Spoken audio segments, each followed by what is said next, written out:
This is El Guapo. He's a horn shark that I've had for about 3 years now, and this is his rescue story. I came across this on Facebook one day. It was an ad in an aquarium group.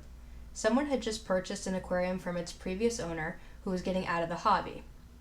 A lot of times when people are getting out of the hobby, they sell their aquariums and include everything that is currently in it. In this particular aquarium, there were a bunch of large fish, including some very large tangs and a small baby horn shark. At the time, we were working in an aquaculture facility on a few breeding projects, and I was looking for a female horn shark that needed a new home to raise and eventually breed with our male.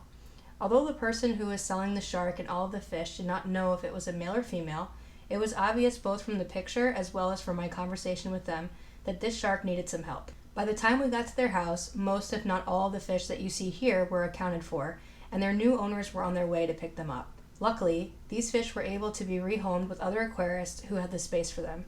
Unfortunately, the aquarium that they had just come from was definitely overstocked, and it was obvious from the various wounds on each of the fish that they had been competing for food as well as for territories. This is a common problem when too many species are in too small of an aquarium. A quick note about this pool. This was set up for a few days to hold these fish until their new owners came to pick them up.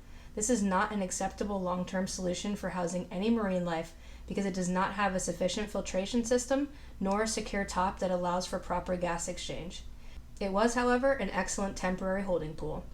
Even though I was told prior that the shark was not in the best shape, I saw and felt just how weak the shark really was when I was handling him.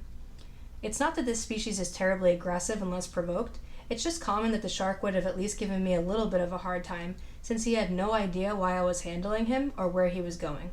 Unless you've had a shark for a decent amount of time and they're used to you handling them, they're typically not this easy to handle. It takes time to build up trust unless something is wrong and they're very weak, like in this particular case that you see here.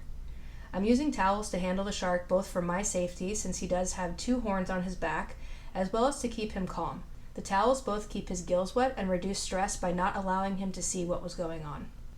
As soon as we had the aerators working and both the shark and the tang that we rescued as well were settled in their transport, we put the top back up on the car and drove them to the facility. This next clip, I apologize for the quality. I actually lost the GoPro footage, but I luckily had this video that I took of the footage when I was initially reviewing it. This is how skinny El Guapo was, and you can see that the purple tang was in pretty bad shape as well. Once we acclimated the horn shark and the tang into their respective rehab tanks, I noticed that the shark was a male.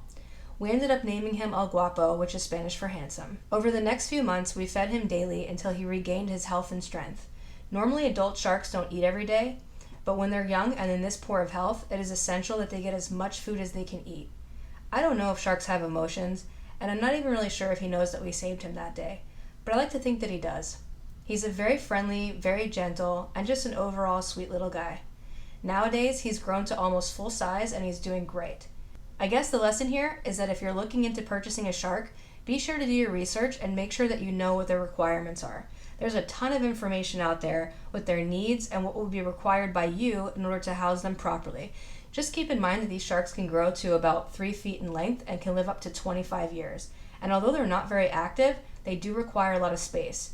It's important to note that a lot of people think that once the shark gets too big, that they can just donate them to a local aquarium. Well, the truth is that most aquariums are already very well stocked, and they don't have the space or resources to take on another shark. Once a shark is in captivity, it's very difficult to release them back into the wild for many reasons. Most of the species available in the aquarium trade that are available here in the US are not from the US and cannot be released back into the ocean. So please just keep that in mind.